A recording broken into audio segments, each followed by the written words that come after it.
जय जगन्नाथ बंधु माने आज मु महाप्रभु जगन्नाथଙ୍କ ଉପରେ आधारित एक अलौकिक घटना कहवाक जाऊँगी जहाँ पूरा सत घटना। यार प्रमाण आज भी श्रीमंदिर में रही।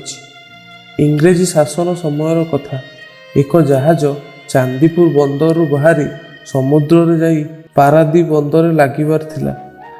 प्राय 70 रु ऊर्ध्व यात्री नहीं जहाजटी यात्रा करुला।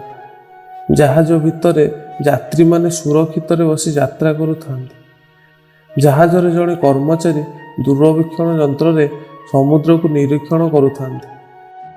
किंतु हठात समुद्र भितर कर्मचारी जनक एक दृश्य देखि आश्चर्य हो जाते। दूररू एक विशाल जलचर जीव जहाज आड़ को माड़ी आसुला। विपद किंतु सेतिकिरे सरी नथिला। दूररू एक सामुद्रिक झड़ मध्य माड़ी आसुथिबार दूरवीक्षण यंत्र देखिथिले। कर्मचारी जनक जहाजर कैप्टेन को एकथा तुरंत जणाइथिले। कैप्टेन विपद सुनिश्चित जानी यात्री मानक सतर्क कराई देइथिले। किछि समय रे दूरवीक्षण यंत्र रे देखा जाइतिला कि से जलचर जीवटी एक विशालकाय माछ किछि समय रे आसी जहाज रे पिटी हो। यात्री माने एही घटना जानी व्यतिव्यस्त होई पड़िथिले। कैप्टेन समस्त को स्थिर रहिबा पई कहिथिले। कैप्टेन समस्त को स्थिर रहिबा पई कही बुझेइबा समय रे जड़े वृद्ध व्यक्ति व्यस्त न होई एक फोटो को हाथ में धरी स्थिर भाव में चाहि रही थांती। कैप्टेन जनक भाविले मृत्यु सुनिश्चित बोली वृद्ध व्यक्ति जनक निज परिवार फोटो शेष थर पर देखुचंती। किंतु कैप्टेन देखिले वृद्ध व्यक्ति जनक देखुथिबा फोटो रे कई परिवार लोक नाहांती। खाली चका चका आखि थाई 3टी चित्र, गोटे कला, गोटे धला, गोटे हलदिया। कैप्टेन से वृद्ध व्यक्ति को पचारिले एगुड़ाक कौन? वृद्ध जनक कहले ए हेउची मोर 3 ठाकुर जगन्नाथ, बलभद्र, सुभद्रा। यही आसुथिबा विपदरू से आमको रक्षा करने पई मु प्रार्थना करुଥିଲି। महाप्रभु मो डाक निश्चिंत शुणिबे। कैप्टेन जनक विदेशी होइथिबारु जगन्नाथ, बलभद्र, सुभद्रा को भगवान बोली मानि नथिले।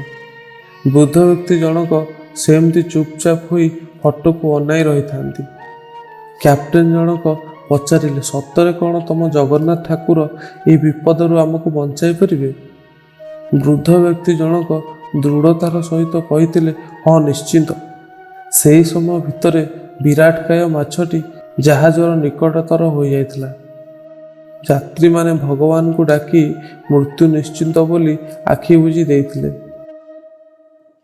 जहाजर कर्मचारी माने सबु निरुपाय हो जाइथिले। किंतु हठात आश्चर्यजनक भावे बृहत्काय माछटी तार गतिपथ बदलाई देइथिला। यात्री माने और जहाजर कर्मचारी माने खुशी रे नाची उठिथिले। किंतु परे परे समस्त मुहरु खुशी लिभि जाइथिला।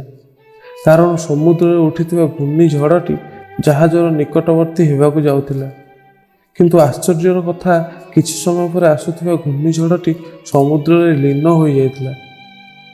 विदेशी कैप्टेन जनक धाई जाइथिले वृद्ध व्यक्ति पाखक आउ तांको हाथरू फोटोटी को नहीं निज छाती रे जाबुड़ी धरी भो भो होई कांदी उठिले। समस्ते मिसी एक स्वर रे जय जगन्नाथ उच्चारण कले। जय जगन्नाथ स्वर रे प्रकम्पित हेउथाय समुद्र। जहाजर समस्त कर्मचारी और यात्री माने घरे पहुंची श्रीमंदिर जाई महाप्रभु को दर्शन करथिले। जहाजरे आनिथिबा धन रत्न को प्रभु जगन्नाथ को दान करथिले।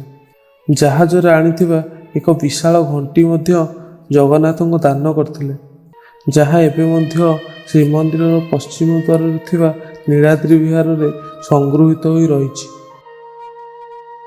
तेबे वीडियोटी जदि आपनको भल लगी थाए कमेंट बॉक्स रे जय जगन्नाथ लिखिए एवं आम चैनल को सब्सक्राइब करने को अनुरोध।